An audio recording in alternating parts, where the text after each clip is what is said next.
Guys. And at America is the U.S. Embassy's American Center here in Jakarta.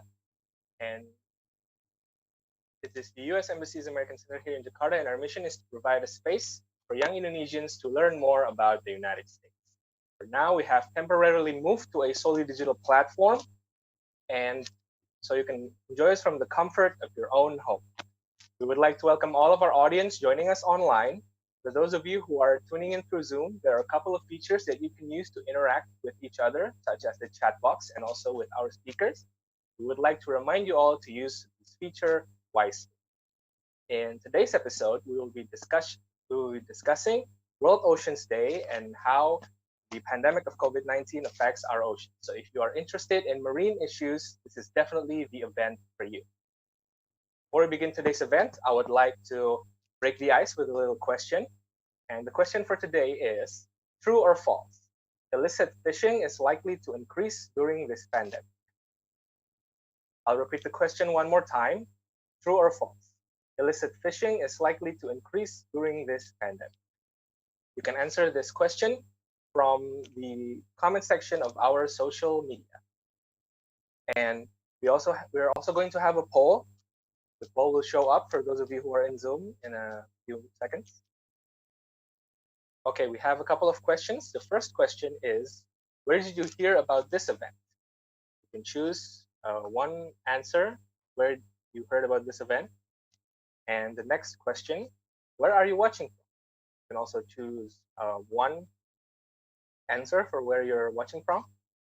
And the third question, what is your favorite platform to stream digital events? You can choose more than one answer and a maximum of 3 answers. And the last question, what type of digital programs do you want to see from Ad America? You can also answer more than one with a maximum of 3. All right. Before we begin today's event, I would like to invite Ibu Elizabeth Wharton, Environment, Science, Technology, and Health Unit Chief from U.S. Embassy Jakarta for the opening remarks.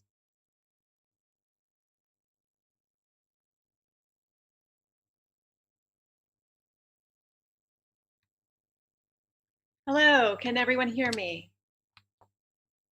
Yes, Ibu, we Good. can hear you. Good, excellent. So, selamat sore semuanya. Selamat datang. I want to extend a warm welcome to everyone who is joining us online from your homes, your work, or wherever you may be. As you know, today's program is World Oceans Day, how COVID-19 affects our ocean. So I'm really looking forward to an intellectually stimulating conversation on efforts to safeguard the well-being of our ocean and thereby of our planet. But first, I just want to acknowledge that 2020 has been a hard year so far, as coronavirus has taken its tragic toll on humanity around the world. The impact of the illness itself on health and lives, the impact of social distancing on our family and social connections, and the economic ramifications as the world combats the pandemic have, I think, stretched everyone's personal reserves. And as many of you are probably aware, in the US, we are struggling both with the pandemic and with our own country's legacy of racism. So in the midst of all of this, I just want to convey a sense that there is still a lot of room for hope. And that's what I'm looking forward to hearing about today from everyone who's going to be speaking. Challenges, indeed crises, can help bring about change, can help bring about the kind of change that we need to make our world better. But that change doesn't happen by itself. It relies on people like all of you, and it relies on us taking action. So today is World Oceans Day. This is a day that was made possible by people keeping the faith over many decades that the world is a beautiful place worthy of being protected. Our planet's wondrous oceans are the world's largest ecosystem, and they are also our life support system, producing half of the oxygen that we breathe. Our oceans feed humanity, serving as the world's largest source of protein, with more than 3 billion people depending on the oceans as their primary source of protein. Our oceans also help shelter and provide for our families, with 3 billion people also depending on marine and coastal biodiversity for their livelihoods. So this year's theme for World Oceans Day is innovation for a sustainable ocean. And when we talk about innovation, we're talking about the introduction of new methods, ideas, or products. It's a dynamic term and one that is fundamentally filled with hope.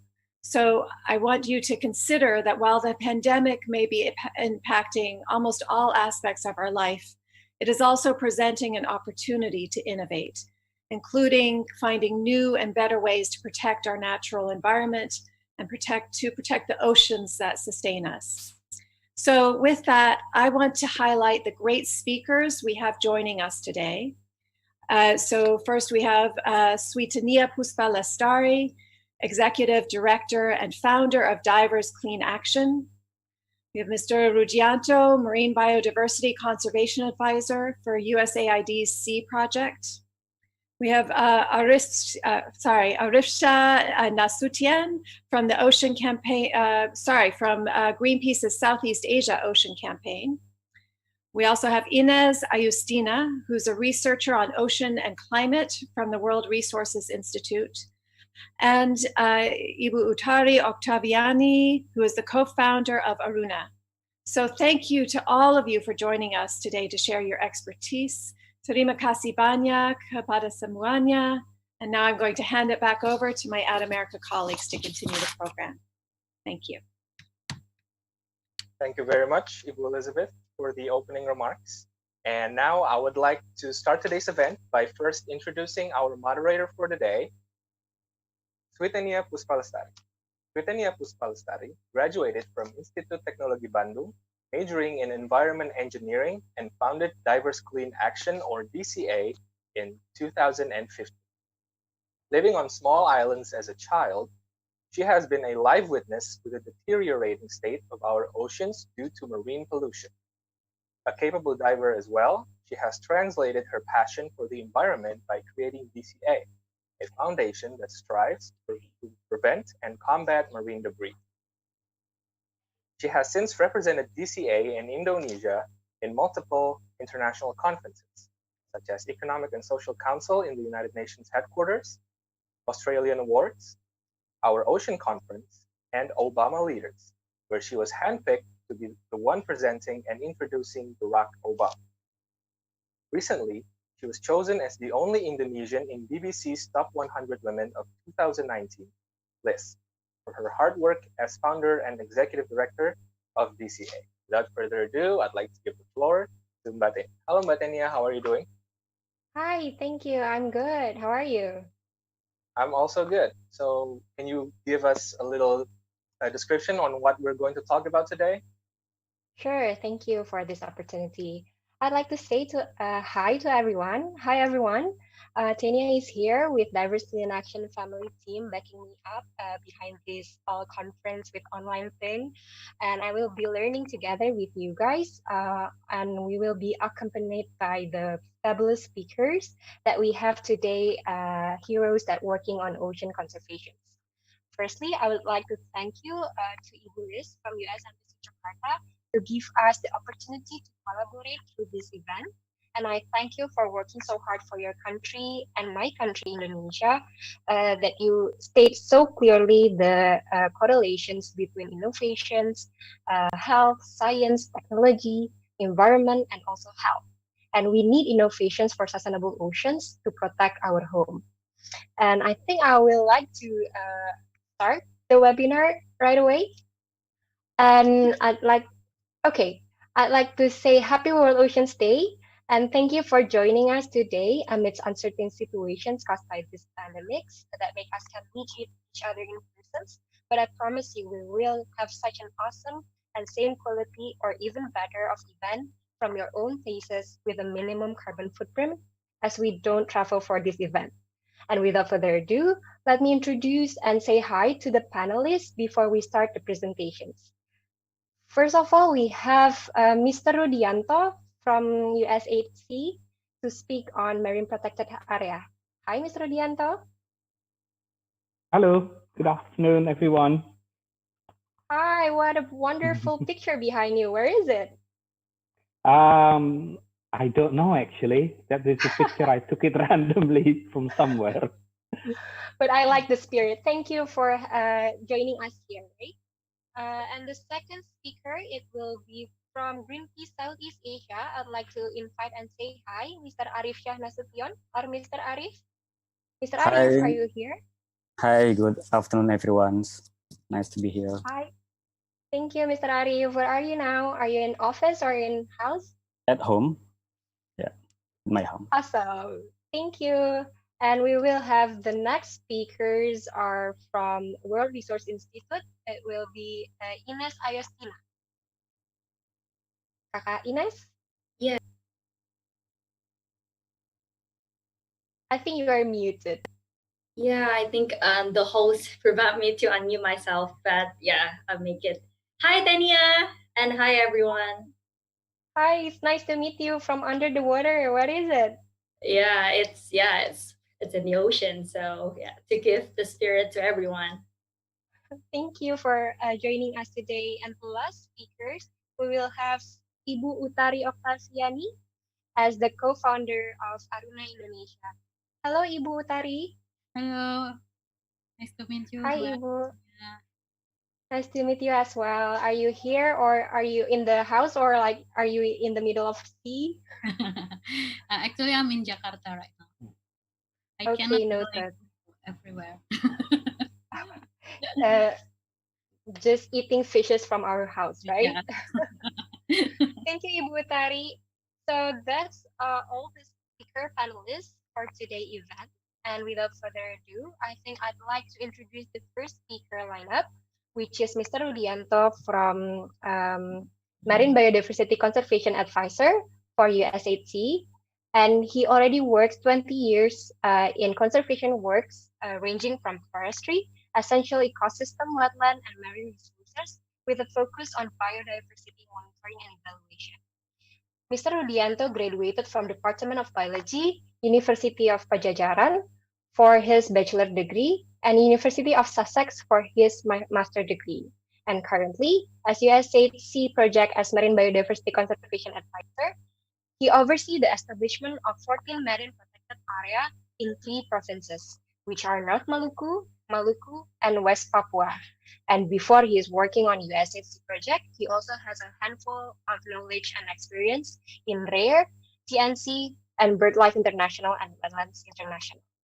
So Mr. Rudianto, the floor is yours. You can present your materials on marine protected area. Okay, thank you very much, Tanya. I will share my screen now. Sorry.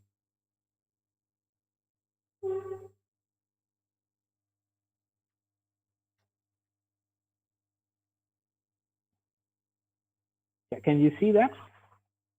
Yes, we can see it clearly. Okay, go ahead. Thank you. I'll start. Let's talk about ocean. 70% of our planet is covered by ocean. So the appropriate name for our planet should be ocean instead of Earth. But only less than 5% the ocean has been studied. And the shocking other figure is there are more people visiting the moon compared with people who visit the Challenger Deep in the Mariana Trench, the lowest point on Earth. But ocean is not empty.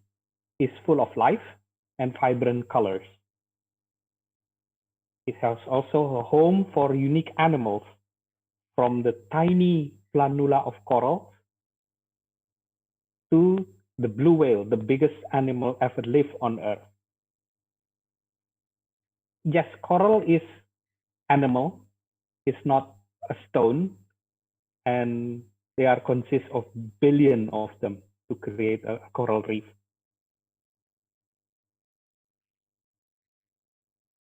The ocean is also a place where we can have fun and we have food.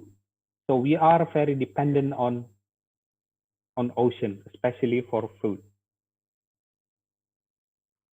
There are areas in this planet where the biodiversity is the richest for ocean, and that area called Coral Triangle. As you can see here, there are the area of the Coral Triangle with the red line. This consists of 6 countries, is Indonesia, Malaysia, the Philippines, Timor-Leste, Papua New Guinea, and Solomon Islands. This is the richest area of the ocean. So Indonesia is blessed because most of the Coral Triangle is actually in Indonesia. However, as you may know, the threat to the ocean is also huge, especially now during COVID-19. You can see, for example, for illegal fishing, because there is no patrol can be conducted during this COVID-19, the illegal fishing could be, or destructive fishing could be increased. We have no data yet for this. And the other threat is pollution. As you may hear from a lot of channel media, plastic pollution is the main problem at the moment for the health of the ocean. Overfishing is the other threat, where we take too many fish from the ocean than we need. The other threat, which is applied globally, is climate change. And climate change is unique because it needs effort from almost everybody on this planet to bring the climate at the stable level again. Now let's talk about the marine protected area. Marine protected area is the area which managed through zoning. So it's like a home. If you have home, you have your living room, you have your bedroom, you have your kitchen, and you have your living room, and in each room there is a do and don't activity. Same as like in marine protected area. For example, in zona inti, you can't do fishing. You only allowed to do research. To do fishing, you can do it in zona perikanan berkelanjutan. And to do fun for tourism, for example, you can do it in zona pemanfaatan. So that's marine protected area in a nutshell. In Indonesia, there are 196 marine protected area. This number is up to last month, and covering about 23 million hectares of ocean. If you know about SDG, Sustainable Development Goal, we're supposed to protect 10% of our ocean. That means we have to protect 32 million hectares of ocean by 2020. So at the moment, it's 2020, we only have 23 million hectares. So probably we will not be able to meet the target. The government has a target to have marine protected area 30 million hectares by 2030.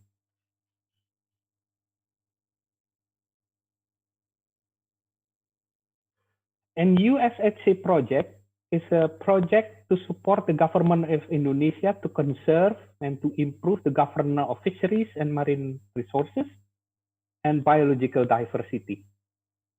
We are working in 6 million hectares of area.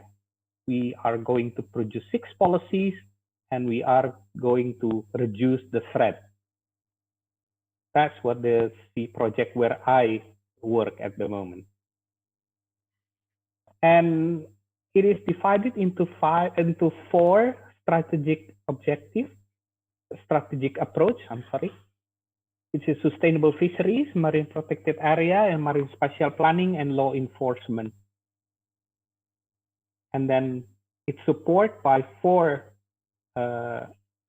technical approaches, which create demand, increase incentive, advanced marine fisheries policy and regulation, and institutionalized training capacity building. We are working in 4 MPA in 3 provinces, which are North Maluku, Maluku, and West Papua. And we're not working alone. We have partners to work with, as you can see in the screen. Not only NGO, but also the government. From the government, our main partner is Ministry of Fisheries and Marine Affairs, Kementerian Kelautan dan Perikanan, and also Kementerian Bappenas, PPN, and 3 provincial governments. What we do awareness raising in those 3 provinces and the importance of ocean and lives within. We help the province to set up a sea patrol, and we also train them how to do a violation logbook. We conduct so many trainings, and we develop MPA zonation and management plan. Well, that's a lot, but seems impossible. It's actually not.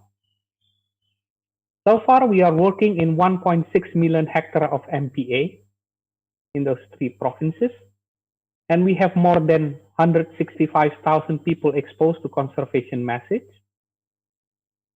We have 1,300 vessels registered, and we have more than 1,000 people have increased economic benefit, and this need to be calculated again. We have more than 500 local champions, and 2,000 people trained so far. So what you can do during this pandemic? Well, you can help us by sharing your story to raising awareness through your social media channel, for example. You can join the webinar like this one, or you can host a webinar so you can spread the knowledge. You can write an article for the newspaper or for a magazine, or even to write a blog to promote the awareness. And if you are working with the marine protected area, you can also help them to evaluate their management plan, for example. So there are many ways you can do and help even during this pandemic COVID-19. With that, I would like to close my presentation, Tenia. Thank you very much. Sorry. Thank you for your presentation. It was clear, and what a wonderful works that you do. Maybe before we move on to the next speakers, I'd like to add one question for you as a chit chat situation. So when you say that it's impossible and we can help during the pandemic, in terms of the pandemic effect to the MPA itself, is it that big? Or is there any changes between the MPA working efforts during the pandemic? At the fields? Sorry, Tania, could you repeat it again? Hello? Breaking up. Hello? Hello, yeah. So during the pandemic situation? Yes. Can you hear me clearly? Okay. Yes. So during the pandemic situation, does your work and activity on pandemic situation affected? So, for example, you do trainings, you do patrolling, stuff like that, and is the pandemic situations affecting your works? Yes, significantly. So we have to reduce our face-to-face activity, or even, you know, not doing the face-to-face activity. So we are using technology like this to talk with the local government, the provincial government, and also we are thinking to do this also for training. It's not happened yet, but it will. So yeah, it's effective. Okay, thank you, Mr. Rudianto. That is a quite great presentation to start today on this webinars, because now we know about the importance of how to protect our home, because during the MPA situation, Mr. Rudianto said that it's like a zonations, it's like rooms in our houses that needs to be protected on each different levels and activities. Thank you, Mr. Yes. Rudianto. Thank you, And Tania. now we're going to move on to the next speaker. And the topic that we're going to talk about is maritime security and how the pandemic is affecting their efforts on campaigning about maritime security. We will have Mr. Arif Shah Nasution as the Ocean Campaign Lead of Greenpeace Southeast Asia. And he is already working with Ocean Campaigner in Greenpeace since January 2013, and he's leading the overall campaign implementation in Indonesia. He started in 2017 as the Greenpeace Southeast Asia Pacific, or GPC Ocean Campaign.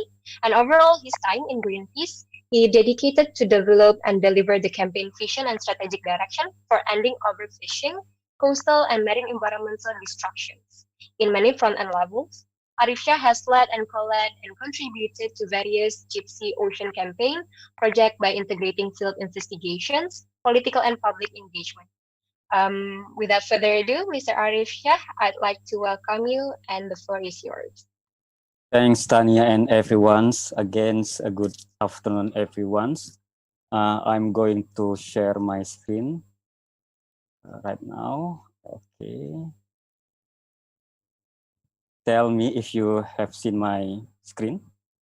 Yes, we can see it clearly. Thank Okay, you. thank you. So yeah, I think it's a great topic to cover today because we have a MPA and then maritime security and other topics will follow after this one. And I would like to also to congratulate everyone's happy World Oceans Day, because I think it's very different situations during this pandemic. I think the hope and also the spirit is still there, and I'm see also it's really great to see this effort by conducting this event, because I think it is very needed to our people, especially where a lot of us in stay at home right now. So this is just an overview, because I'm pretty sure 15 minutes or 20 minutes will not cover maybe 2 or 3 semesters at universities. So, okay, I will take, okay. This is kind of activities at seas, yeah. So I'm pretty sure some of you will guess what is going on right now there. So if you could see, there are 2 main vessels hand in hand each other, and then probably collision. No, it's not collision, it's transshipment at seas for sure, because and kind of this activity actually not being reported well by many others, especially for the fishing vessels. So that's why kind of this activity could be categorized as illegal or illicit, or could be involving others crime. So this is one for example in West Africans, where Greenpeace campaign also how to tackle the maritime security in conjunction or in regards to the food security in West Africa. Because as you know, it's a lot of the distant water fishing vessel operating in those areas, and it impacting the local foods or the fish stocks at the local areas. So this is a very common questions when we are discussing this topic, because no body, no institutions can define it by themselves because it's connected with many others issues. So to be summary is no single and rigid definitions, but I think which is good because it will covers a vast spectrum and dimensions from the protection to the security measure at sea. And the most important thing actually is becomes regularly being heard by many others because as you see during several years, I think it's during 2014 when the Benjina case raised in Ambons, and also it's become the big stories. I think this kind of the words maritime security is being the keywords for the international relations. So impacted many bodies, many countries, and every single institution also see this opportunity to expand our collaborations, not expand our debate for sure, because I think that's the importance of this discussion also. So yeah, next slides. I think in terms of the academic review, I think it's important because there is no rigid definition, but actually this kind of paper is really help us to understand and to approach what is the maritime security. So there are three main frameworks so far that being proposed. The first one is the conceptual relations. Is really common adopted by many other institutions. So, and we can see maybe in the next slide on the security index, maritime security index. But it's important also is to see the problem. Somehow we try to see the solution, but sometimes if we want to define the solutions, we need to understand the scale of the problem, right? The deep of the problem. So I think it's good to see that kind of threats and divergency. Many institutions, it depends on our backgrounds. It could be different meaning from international maritime organization, or could be from food agricultural organization, or could be another others UN system. Even in UN system, this could be various in meanings. But when we do see approach the threats and divergency, I think it's time to see our common grounds. And the latest one is how to approach this issue in the practices and implementation. So this is something that we need to work more, because we don't want to also this kind of words or keywords is really just in our heads. There is no implementation.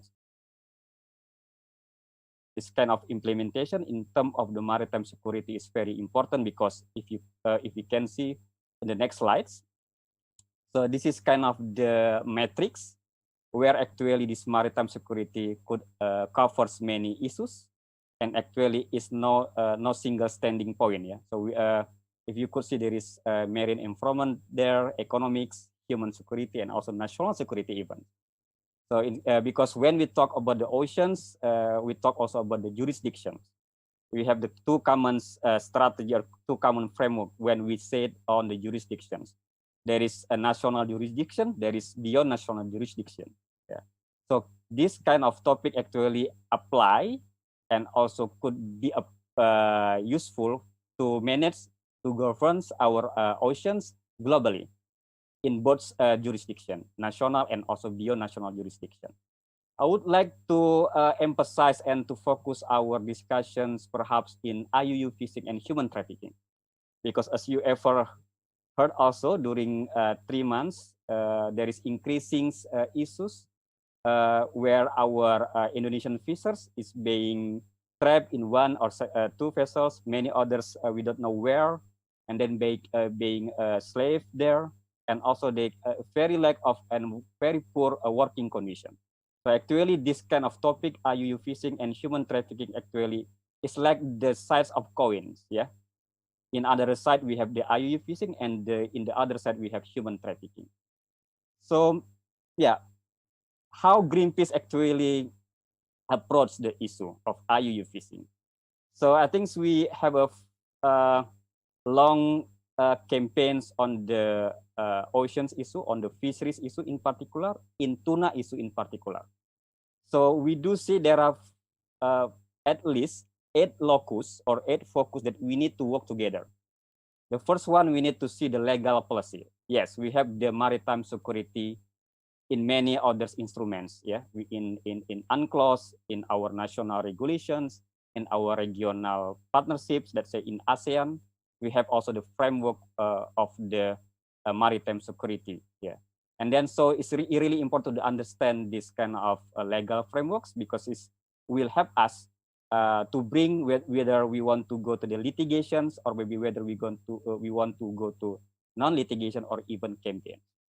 The second step is to understand the actors. There's many stakeholders here, yeah, including us as the consumers.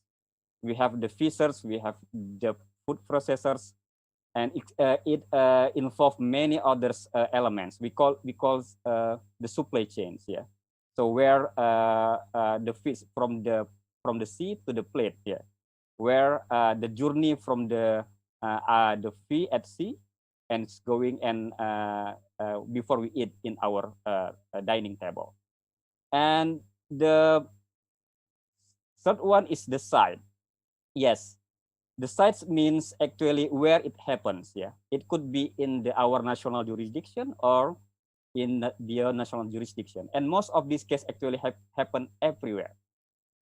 Could be in our any oceans, could be in Indonesian oceans, as we have a lot of, let's say, in the coral triangle areas.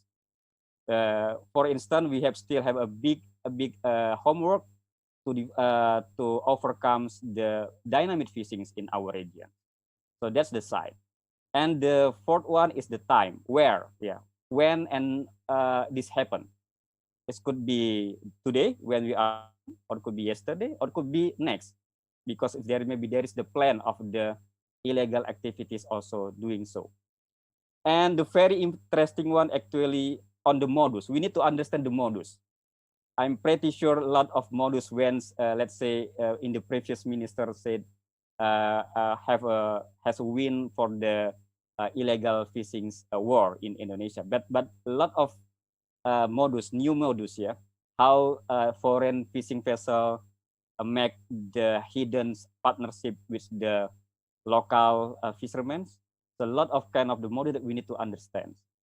And the next one is evidence. Yes, we need the pictures, we need the videos, we need the testimonies, and also we need to understand the impact of this kind of activities of the IUUs. It's very obviously impact our fish stocks, and also the right of the local fishermen to get their rights, yeah, to get good fish.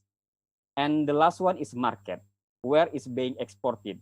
Mostly our tuna catch in Indonesia is skipjack, yeah, and then the second one is the yellowfins, and the next one is the blue eye, and I think the big eye. I mean, so I think most of our majority of our fish product export is being sold in Europe, and also in US, and also in Middle East. There is increasing also demand from many other countries in Asia. Okay, so to understand the slavery at sea or the human trafficking, actually there is a good summary done by Professor Simons. I think it's very good to understand and to approach how this kind of the human trafficking and human rights abuse is impacted our fish stock and vice versa. Because, you know, our global fish stock is declining. And then if the illegal fisher would like to get the profit, make their fishing still profitable, there is others thing that we need to reconsider. One of them is the wages for the workers, and that's happened because I think this is something that the price or maybe the cost that could be play. Yeah, for the fuel is fixed cost, the food is fixed cost, something like that. So I think that's why this happened, and because of lack of the regulations implementations, I don't say we don't have enough regulation. I would say we don't have enough regulation implementations that impact this kind of activities is still happening even until today. So yeah, that's the reality that we need to understand, and also we need to accept. But I think it's also to understand the scale of the problem. So one of the interesting, what kind of the modus, what kind of the illegal activities of this kind of maritime security issue under the fisheries crime. So please maybe focus on the organized crimes under the, so in the red circle. So there are human trafficking, human right abuse, illicit trafficking, and racketeering. So I think this kind of common activities that actually can we see based on the testimonies, based on the video investigation. But a lot of this can actually start from the land. It's not something that suddenly happen at sea. It's because of the lack of monitoring, lack of the policy implementation in the land. So could be the corruptions and also the tax crime and so on. So that's why happen. But ever happened at sea actually starts from the land, including how we manage our governance, how we manage our to treat our people, and how to we educate our people, because it's really important to do the capacity building. I think it's good for us maybe to focus also to keep the spirit of the how we manage our oceans better, yeah, for better normal, actually to bring the people understand the situations and also to give them right to manage their own resources. I think that's really important, because we don't want to send more of Indonesian fishers going aboard, because actually Indonesia have 70% of area that where the people can also working in the country. So the value of this kind of illegal activities, if you could see, from counterfeiting until the trafficking, actually include or there is association with the maritime security. If you could see, actually the human trafficking and illegal IUU fishing actually is quite significant what we call it, the value, yeah. So this is really big money involving many actors. So it's really important to understand also why this is happen, because it make more money for bad people, something like that. Okay, let's talk about the hope, because I think it's also part of our objective for this today's discussion. I really impressed with this kind of platform, yeah, global fishing modes. There is partnership between Oceana and then SkyTruth and also Google. I think with this kind of partnerships, working with big data and then data and analysis will help us much better during this situation in pandemic, because actually we want to see a hidden story, and that's the fisheries transparency is really important, and this tool is really impressed me, and I'm pretty sure also impress you how we can utilize and make this platform also being used by many actors. And I think we need to appreciate our Indonesian governments, because until now the government of Indonesia via Ministry of Marine Affairs and Fisheries actually utilize also this kind of platform, because without the transparency, no sustainability. I think that's really important to put in our mind. And yeah, to close before I end my presentation, actually I would like also to suggest you, if you like to know more what the issue of illegal fishing and also the slavery at sea or modern slavery at sea, there are a couple of reports that we already published during a couple of years. And the recent one, actually, we also launched the Choppy Waters by Greenpeace East Asia, and also the Seaborne Report, is we expose some of the association or the connection between the illegal fishing and also the human trafficking at some certain number of fishing vessels. And the last one, I think there are a couple of a good report that we launched by 2019, is the global call how to protect our global oceans. We call it 30 by 30. So there is some what we call it, the model, yeah, how if we want to conserve our global common seas by 50% or by 30%, there is the very scientific methods analysis there. I think that will trigger us also to see whether Indonesia can contribute also to this kind of initiative. But yes, if Indonesia have 30 million hectare to conserve our oceans in Indonesia, actually globally, actually many scientists also hopefully by 2030 we can also protect and also make the global marine reserve about 30% of the global oceans. I stop here, and yeah, back to you, Tania. Thank you, Mr. Arif. It is nicely done, the presentation, and it gives me like a clear image and also not a scary thing to learn about maritime security.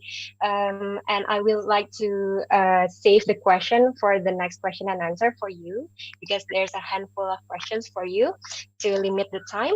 But what I'd like to highlight from Mr. Arif's presentation is the importance of transparency of data, and how this pandemic gives us the time to reflect, to see the hidden stories that is hidden for a long time, and how the illegal fishing and the humanity aspects need a solution or innovation that correlates between conceptual relation, and how we map the threats and divergency, and we try to monitor the practices and implementation, because that's the main problem that you stated.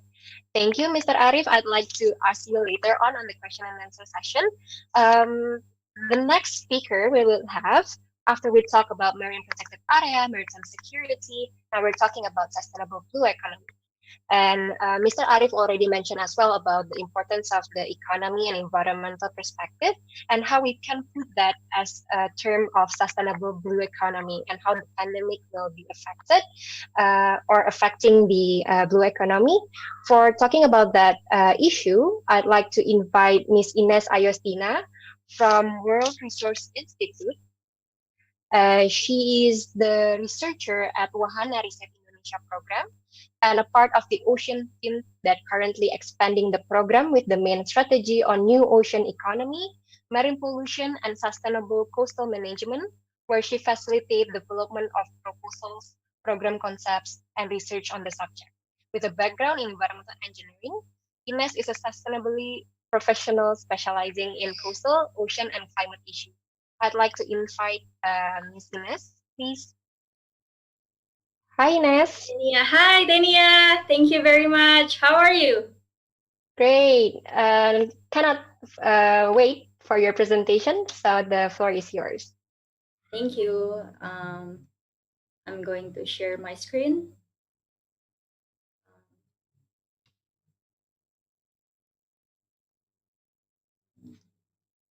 Yeah, I'm still not allowed to share my screen. Okay, noted. My yeah. team will help you on that. Make Yeah, sure don't bring Aquaman with you while you're presenting. Yeah, I won't. Okay, now I'm allowed. Thank you very much. Okay, can you see my screen? Yes, we can see it clearly. Okay. So thank you, Tania, once again for the invitation. Good afternoon, everyone. Happy World Oceans Day. I hope everyone is safe and healthy in your home. So my name is Ines Ayostina. I'm one of the ocean researcher at the World Resources Institute. WRI is a think tank which try to find a nexus between environment, social well-being, and economic development. So I'm going to start my presentation. I'm going to share about how can we build back better to a more resilient blue economy post-pandemic. So first, I'm going to share a bit about WRI approach. So our approach is really a reiterative process that starts with looking at the data. So we count it, we take a look of any kind of information, any kind of data, and then followed by invoking changes through various approach. And after we found a solution that works, we try to scale it to give a bigger impact to the environment and the society. So that is our approach. Okay. So a glimpse of Indonesia oceans. Indonesia is the largest archipelagic in terms of both size and population. We have a lot of biodiversity and We are home to more than 70% of coral species, 65% of mangrove species, and having the largest areas of both ecosystems in the world. And this, in fact, the statistic is only a few of the statistics that show how biodiverse and rich our coastal and marine ecosystems are. We also have a lot of potential in terms of the economy. We are one of the largest seafood producer in the world, second for wild capture, and third for aquaculture. And despite all of this potential and resources, in fact, coastal communities are the one in the frontliners. Motorized vessels makes up only 30% of the vessels, where 70% of the vessel is under 5 GD. And this indicated the importance of small-scale fisheries. It was also estimated that more than 80% of fish catches is from small-scale fisheries. So yeah, it's really staggering how this blue economy is actually we have this coastal community within our frontliners. So yeah, you might ask why we need to build back better, why we need a more resilient blue economy post-pandemic. So resiliency is really important because COVID-19 is not the only disruption to the blue economy. There will be many other disruptions, including climate crisis. A report by IPCC in 2018 shows that an increase of temperature reaching above 1.5 could give a lot of impact to the oceans and beyond. Some of them were extreme heat, sea level rise, and further decline in coral reef. And if this not halted or prevented, this could give a much more impact to our blue economy. So you might ask, what are the COVID-19 disruptions to Indonesia blue economy? There are three major ways that COVID-19 pandemic has disrupted the Indonesia blue economy. The number one is that this pandemic has disrupted our seafood production activity. Due to social distancing and physical distancing, many fish farmers and fishermen could not sail or harvest their fishes because of this social and physical distancing. Even in East Java, large vessels could not sail due to social distancing. This phenomenon is predicted to spread as social distancing measures implemented in other regions of Indonesia to prevent the spread of coronavirus. Even though we have kind of in the beginning of this new normal, if we not adapt to this disruption to the seafood production activity, we could not build back better. So I really want to stress that. So the second disruption this COVID-19 has given is to the distribution and marketing of seafood. Physical and social distancing has stopped the majority of offline market in many regions of Indonesia, including traditional market, where small-scale fishers sell their fish or through middlemen. Demand for seafood products are reported to decrease due to perishable nature of seafood and also due to the majority of restaurant and hotel closing. This has resulted in decrease in price up to 50%, reported in many regions of Indonesia, including Tegal, Lamongan, and others. And the third major disruption that this pandemic has given is to our coastal and ocean-based tourism. Tourism is one of the most impacted sectors. Due to travel restrictions, both domestic tourists and international tourists would not be able to visit many destinations in Indonesia.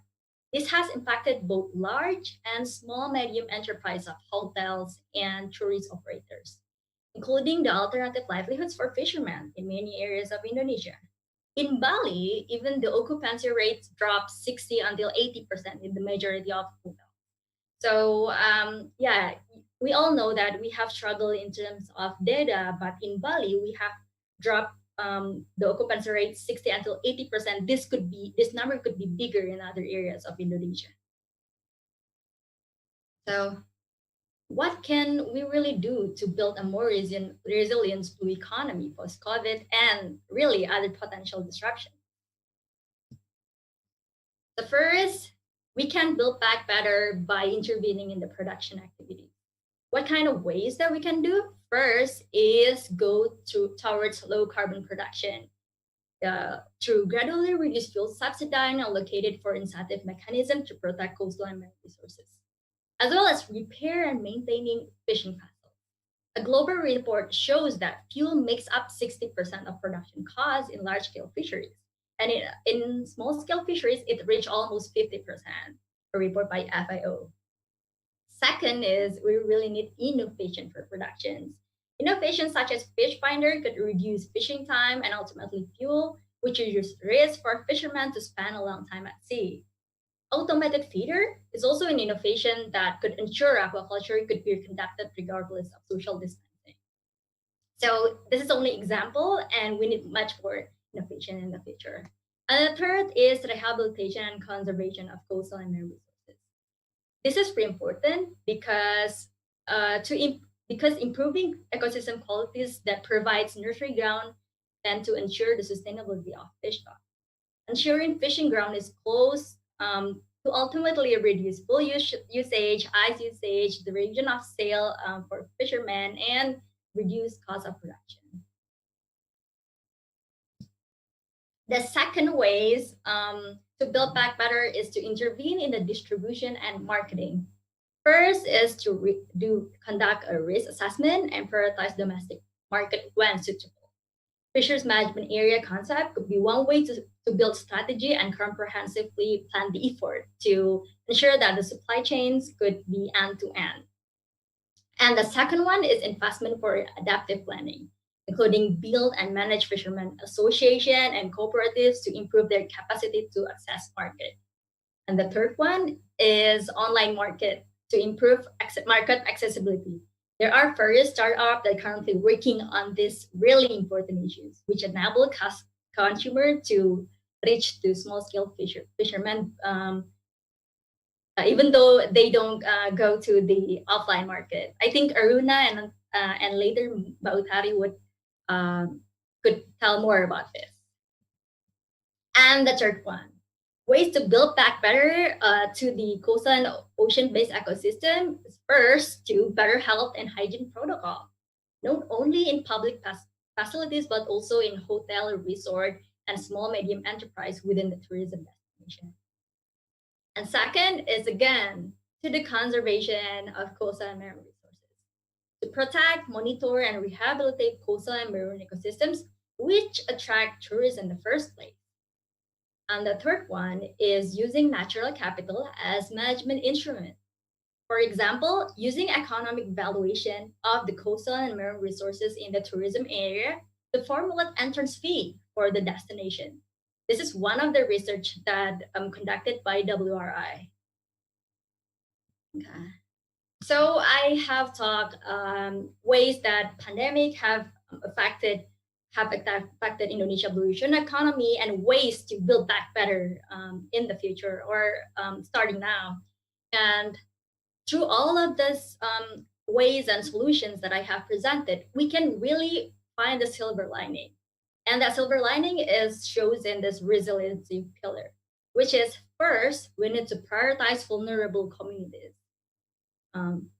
Because when we prioritize vulnerable communities, we really could safeguard the others. And the second is to do innovation. Innovation is really important to adapt and find solutions to new problems. And the third one is healthy coastal and marine ecosystems. This is really important because healthy coastal and marine ecosystems is really the foundations for our blue economy, for our fisheries resources and others. And there is this one example of resiliency pillar, which is the case of ocean genome.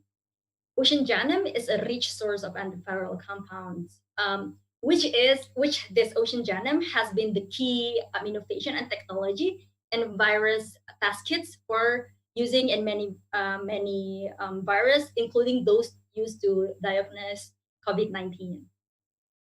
A similar genome also has been used for the fight against MERS, a similar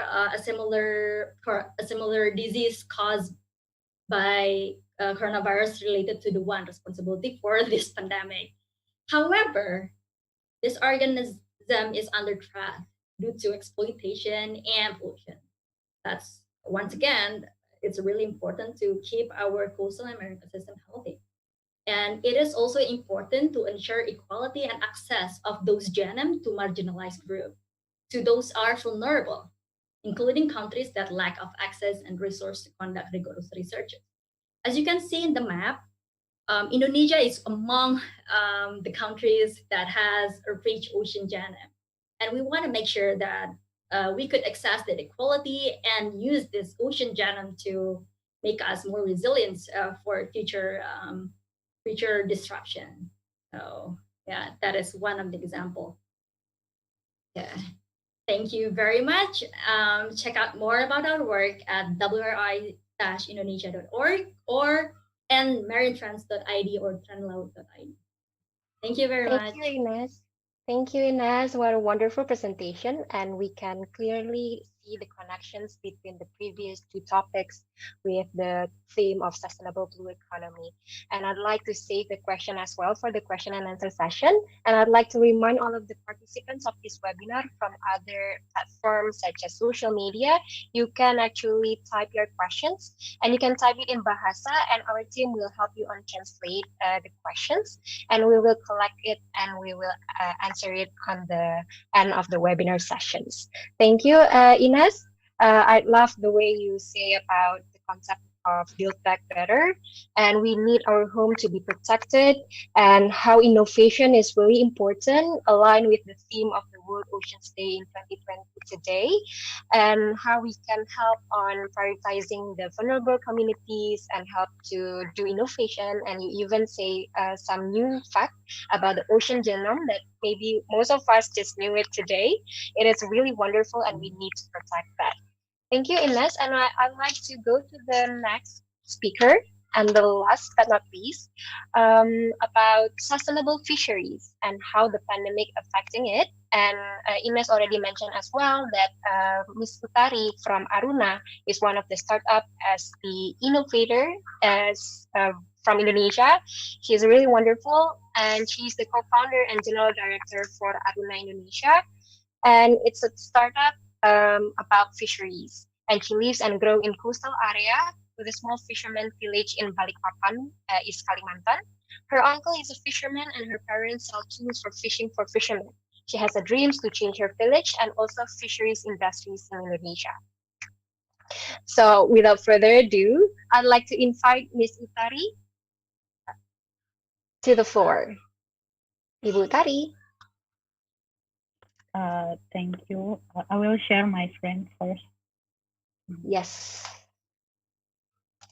Wait a minute. Maybe I can also give additional information about Ms. Utari. She graduated from Telkom University as best graduated students with a degree in ICT Business Management. She co-founded Aruna with her classmate Farid Naufal Aslam and Indraka Fadila in her final year as student.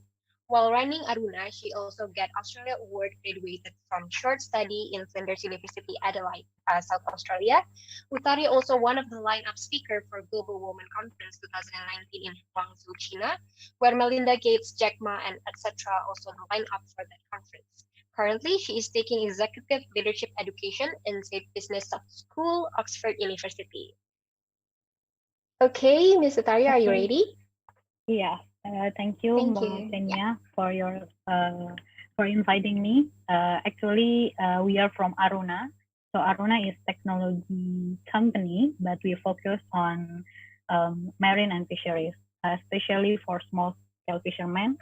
Like Mbak Ines already mentioned about how Indonesia has a really big potential in fishery sectors, and we have so many small scale fishermen in Indonesia, and we found the research that around 3 billion people who mostly live in the world make the sea as their primary resource of animal protein. So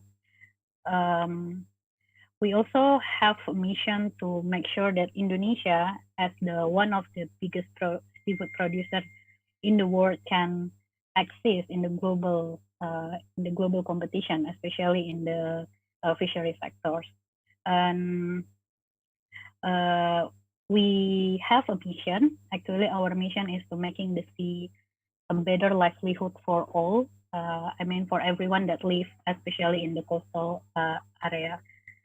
For now, Aruna already have 5,000 fishermen all around Indonesia, but especially from Kalimantan until Papua, we already implemented more than 15 locations, and we help the fishermen, the small-scale fishermen, to get the market access.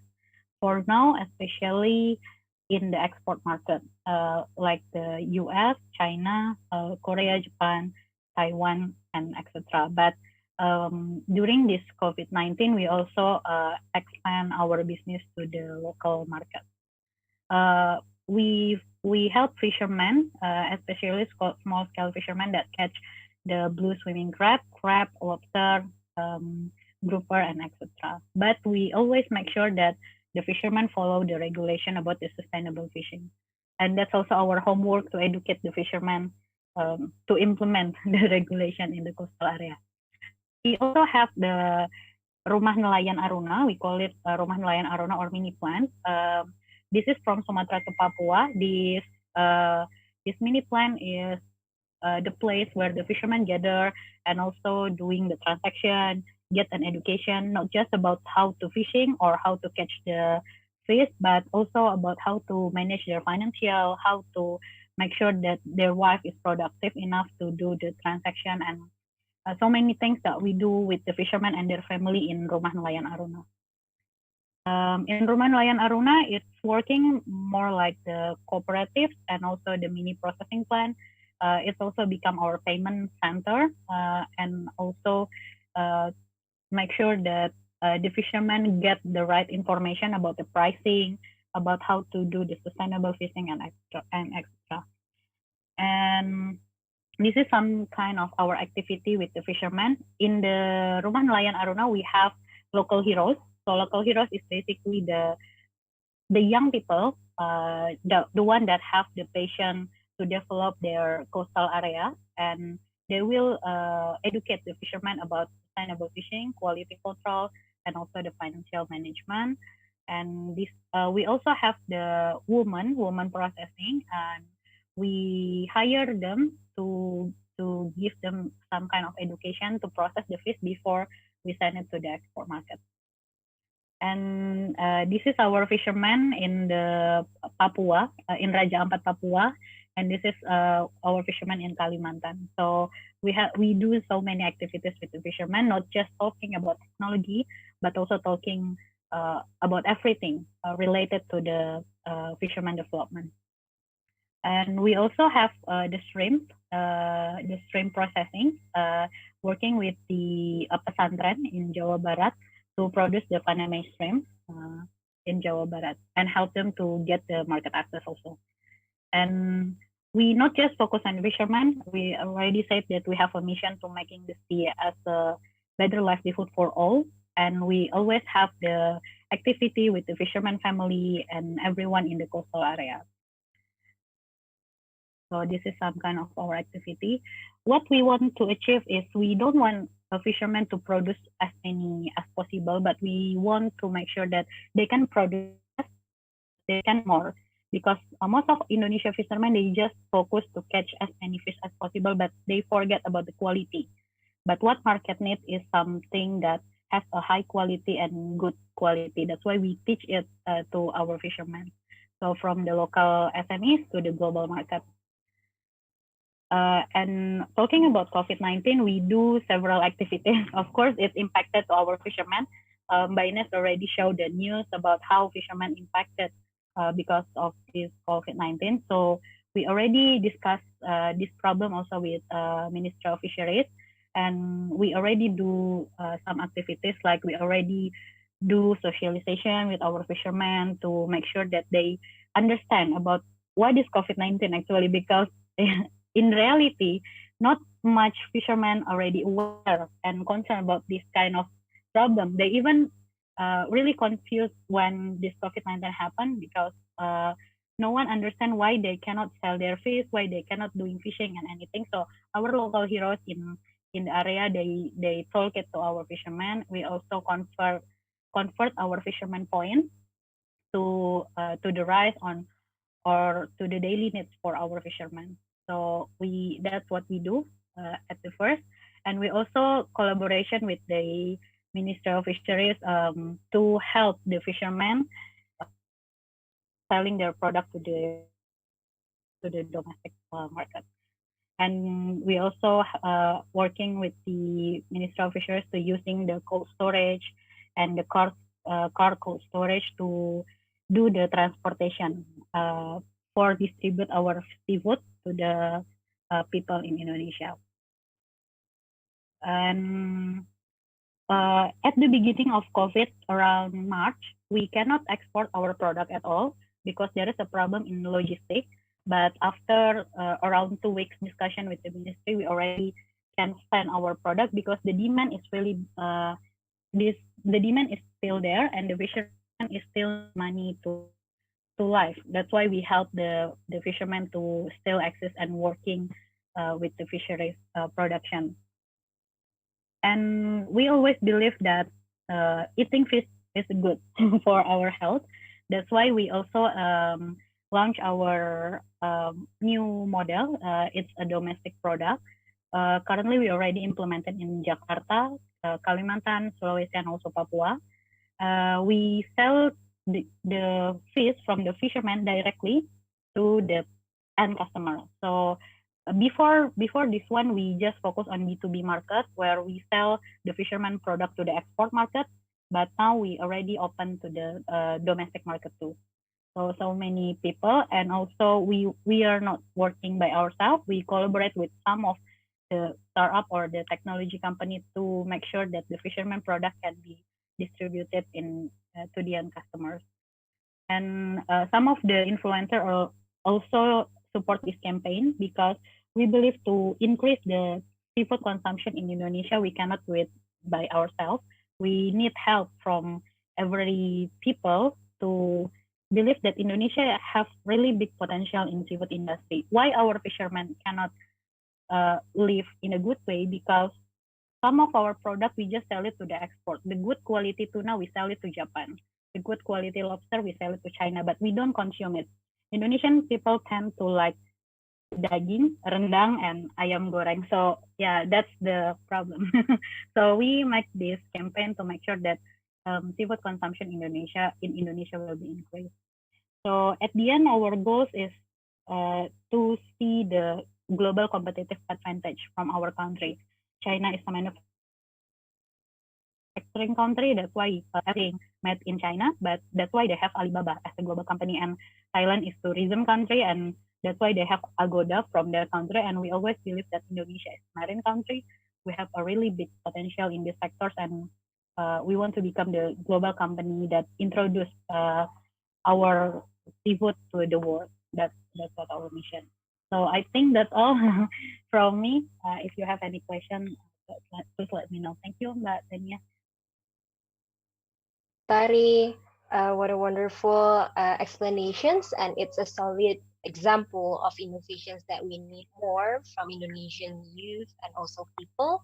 And it also gives us more reflections about how we can compete with other countries and how we can maximize the opportunity, even though there are some struggles you found according to the pandemic situations or according to the demand on the internal or domestic buying. I'd like to ask you a question later on the question and answer. Thank you for your presentations. Can go to the question and answer sessions. We have a lot of questions already, but we still persuade you guys to type your questions on all of the social media of America. And for the first question, I'd like to give to Mr. Arif Shahnasution from Greenpeace. So these are the questions from the Zoom platform. We are combining two questions from Hannah Nursania and Mr. David Artiantara, where they are asking about what is the Greenpeace role on the illegal fishing activities that are happening in the high sea. When you mentioned about the transparency, are you being a part of that? And are you increasing the public engagement on helping to ensure the transparency monitoring system, or what? You can elaborate on that. And the second question is about There are 24 regulations in Indonesia maritime security, led by 6 national departments. Instead, there are a lot of marine crimes, such as IUU fishing, drugs, infiltration, etc., and have happened in Indonesia water jurisdiction. How about your opinion about this fact connected to the Indonesian national vision to be a porous maritim dunia or the world maritime access? Yeah, Mr. Arifsyah? thanks Tania Thank you. and everyone. So I would like to answer very brief and quick. The first one is for maybe I start from Pak David because I think this the root causes in my opinions in our assessments because as you know Indonesia and many developing countries lot of the regulations already. The in fact is there is a lot of miscoordination actually because of those regulations so sectoral made, yeah. So it's important, I think, the strong leaderships. I'm pretty sure when the governments and also the leaders, not only when I say the leaders, not only the governments, but also us as the civil societies, also to remind everyone that I think we have enough on doing establishing some regulations. Yes, we need to improve, but I think it's time for the implementation. It's time for the lack of, the law enforcement, as Pak Rudianto also already said, because we have plenty of regulations, yeah, and it's good to frame that way. And for that, the strong leadership is really needed. That's why I think in terms of the leadership at the local level, already said by Utari, I think the fishermen is our leaders actually at seas, because they can be eyes of our eyes in the land. So I think it's really important to frame that way. And back to the Greenpeace roles, actually, yes, I think we met so many high seas patrol actually within 2000 until 2017, and we really focus on two main oceans. The first one is Pacific Oceans because almost 60 to 80% of tuna production is being produced from these oceans, and the another one is from the Indian Oceans. So we really focus doing so many patrols. I think could be twice in a year, yeah. But however, after 2017, I think we need to change our strategy because we need to bring more people to join our campaign because we cannot say only about the fishing aggregating devices. What is the FID? What is the radar? What is the illegal fishing? I think it's really hard to understand by our audience. We need to bring this kind of conversations in the very simple ways. That's why we try to bring kind of this language to our students. That's why from 2016, 17 until now, we try to outreach a lot of the millennials, a lot of the Gen Z, because I think this is the futures of the futures leaders for our governments. So I think it's really important. And I'm happy also to see not only us as the civil society, the governments now also to reach there, even for our child, yeah, in the kindergarten. So a lot of this is really important to bring that public campaigns. So yes, we focus on the campaigns levels, and that's why so many reports we produce. And actually, this is involved with many actors. Actually, we work with many stakeholders, but because of the information security and so on, sometimes we cannot expose this kind of where we got the information. For instance, for the high seas patrol, because actually a lot of governments support us, Greenpeace, but they don't want to say, okay, this is coming from the any countries. They said, okay, this is data from any countries, and just use Greenpeace, do what you want to do to expose this globally. So I think actually the government actually one of our supporters in many countries actually. So yeah, so a lot of this kind of field investigation at seas, and the last one we did the pole-to-pole ship tour. So we bring to our main flagship ship from the Arctic to Antarctic to raise the global awareness on the importance of the high seas protection. Yeah, and fishing is #1 threat actually for our global oceans, because right now I think there are hundreds of thousands fleets that are operating illegally, and sometimes they don't have IES, they don't have VMS. That's why we sometimes we don't. This is ghost fleets, yeah. many ghost fish still there, and I think it's time also to do right implementation at ports and also on the land, because at seas actually we have a very limited what we call it control, but we can control. Okay. Yeah, we can control our regulations, and also we can control our ports. Yeah, so it's really important. Let's say the ports that measure and so on. Sorry, a bit Thank you. Back to Tania. It's okay. Thank you, Mr. Arif. What a wonderful answers, and I love the way you put opportunity and optimism for the younger generations to help on these specific issues. And the next question we get from YouTube, there is Arun Putri. She asked a question to Ines from World Resource Institute.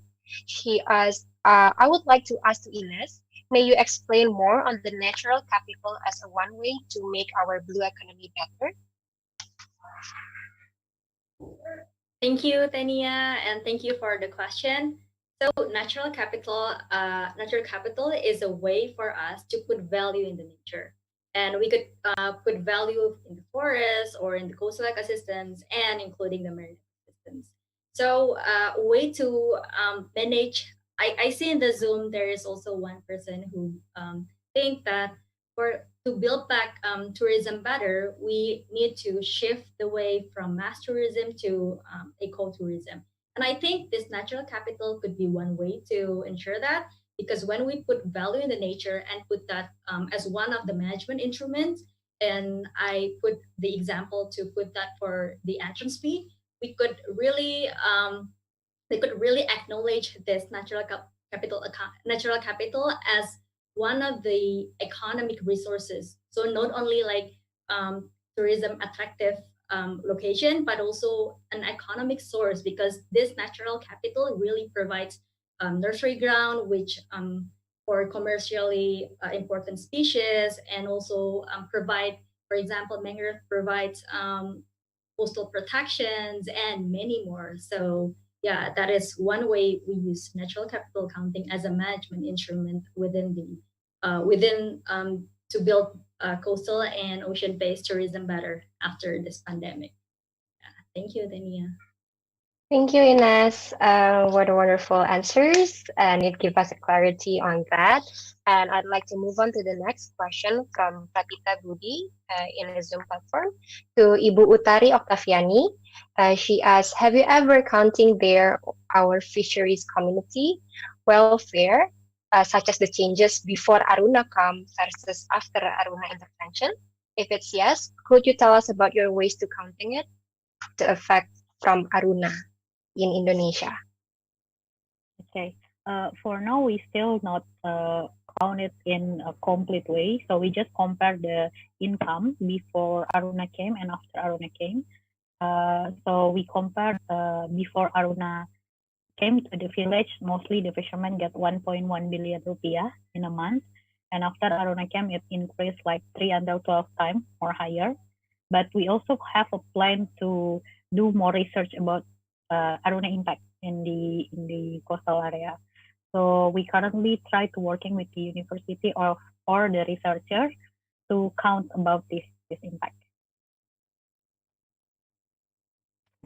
Okay, thank you, Ms. Utari. But I believe the impact is big enough because you were stated as one of the Forbes 30 under 30 in Asia. Congratulations for that. Thank you. Thank you. And I'd like to move on to the next question and answer. Now it's the questions from our YouTube audience, which is Ellie Andrianita. And she asked a question for Mr. Rudianto. MMAF has attributed several ministerial decrees to the COVID-19 pandemic, revoking the transshipment ban on fishing fleets and allowing the export of lobster larvae or juvenile. In your opinion, the government shifted its sustainable environmental goal, or is it just a shift in management strategy for pragmatic short-term gain? I'd like to invite Mr. Rudianto to answer on that. I believe you are still muted, Pak. Okay, thank you, Tania. Well, in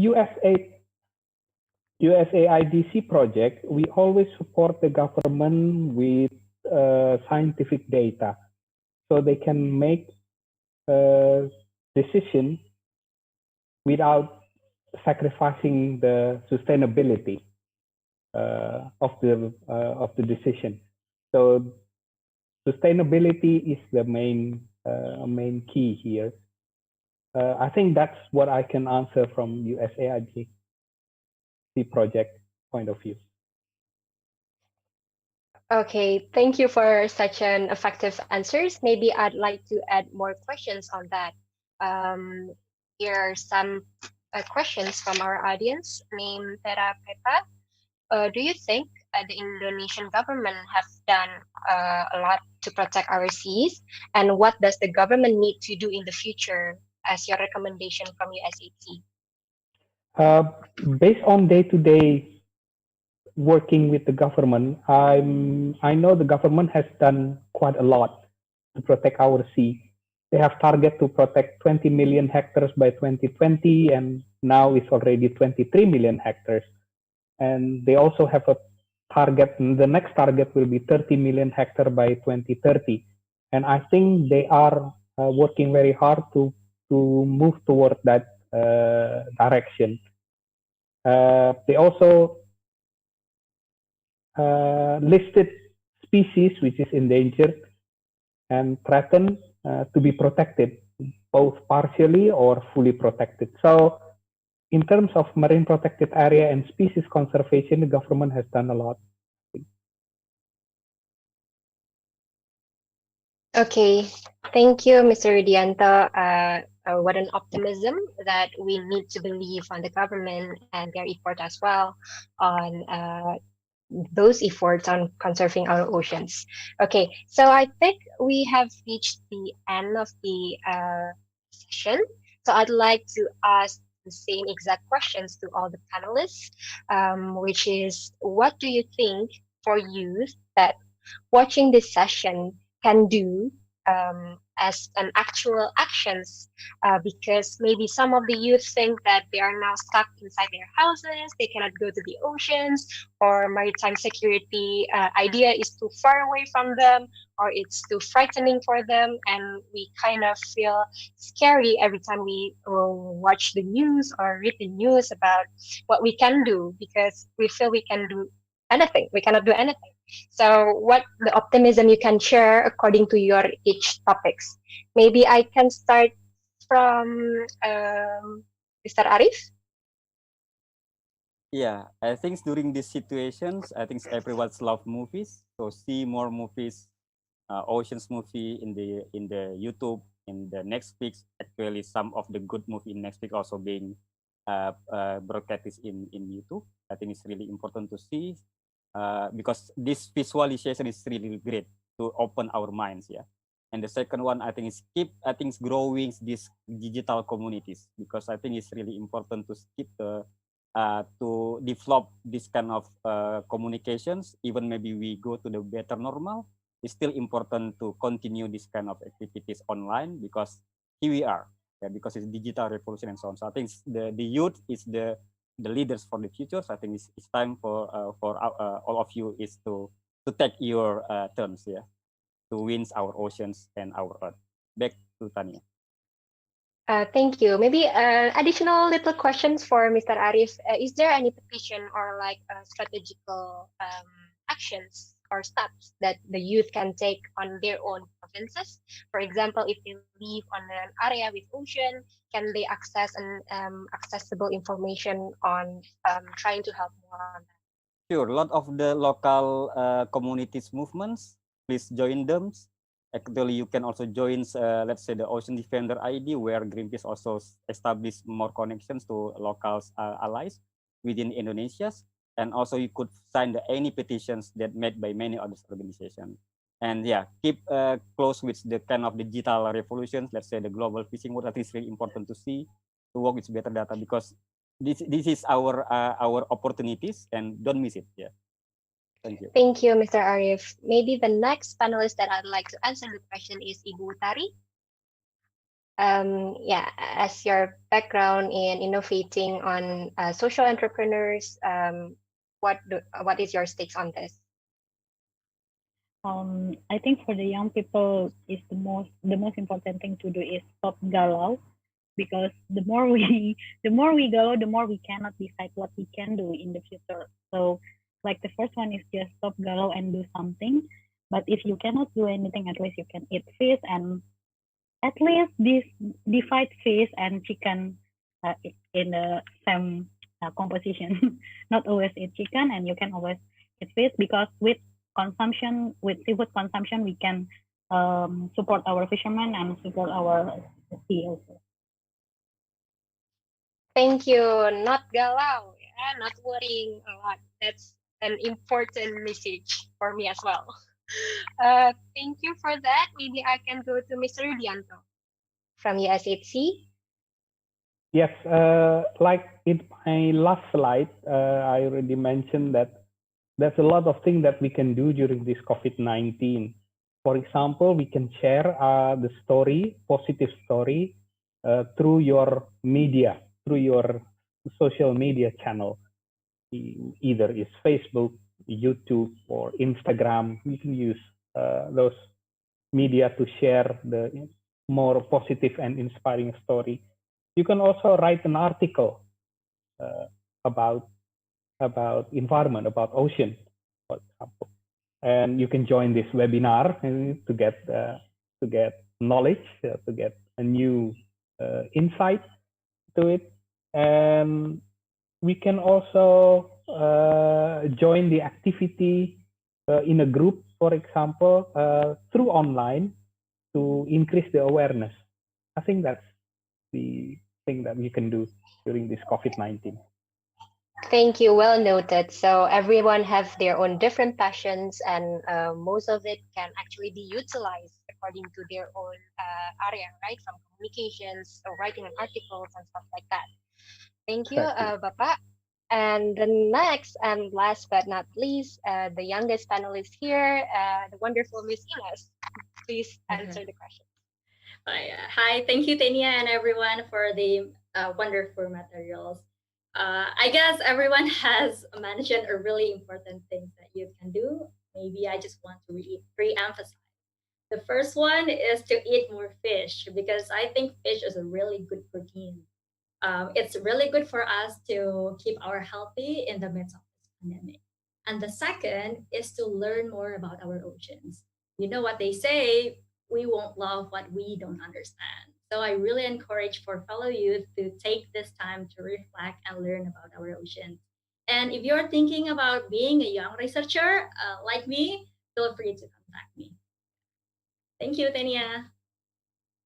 And how can we contact you, Ines? Oh yeah, I have my email in the first slide of my slide, but I can put it in the Zoom too. Thank you. Okay, thank you, Ines. Okay, so I'd like to remind you all that we want to let you know that we will be confirming with the speakers if their slides can be shared or not. And please check periodically to the link in our Instagram of Diversity in Action, in the bio in Instagram. And if it's uploaded, it will be there soon, including Ines' Instagram account. And that's all for today. I'd like to remind you all that tomorrow is another event that held by a collaboration from Diversity in Action and at America from US Embassy Jakarta. And today we already explained and discussed about 4 of the topics. And tomorrow we're going to discuss with wonderful list of speakers, which are speaking about Coral Triangle and the pandemic. We have Beginner Suban from the Department of Marine Science and Technology of IPB University. And then Ms. Dia Roro Esti Widya Putri to talk about climate resilience. She is the Commission Division 7 from Environment in DPR RI from the Legislative of Indonesia. She has amazing works on how to make young people can actually do a lot in legislative about renewable energy. And then there is Dr. Intan Suci Nurhati. She is the researcher in Tim Teliti Sampah Lembaga Ilmu Pengetahuan Indonesia, or Indonesian Institute of Science. She will talk about the marine pollution and how the pandemic is affecting our marine pollution condition. And we will have Miss Yayan Yanuariski. She is the Outreach and Partnership Coordinator from CHISTI. She is going to talk about accessible public information regarding health and environment about the pandemic and how we can help as people on each houses. And then we will have Christy Tanjung. She is one of our beloved member from Diversity in Action. She is the communication manager of Diversity in Action. She's going to talk about the same topic with Lucia Yen, and she's going to give us real actions and tips about what we can do from our each provinces. And it will be moderated by the wonderful co-founder of Diversity in Action, Nesha Ichida.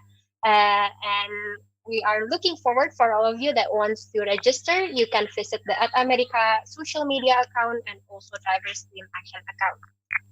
And I'd like to remind you all that this video can be rewatched on the At America platforms. So be sure to make the link accessible for you and your team, and let's do a lot of things together.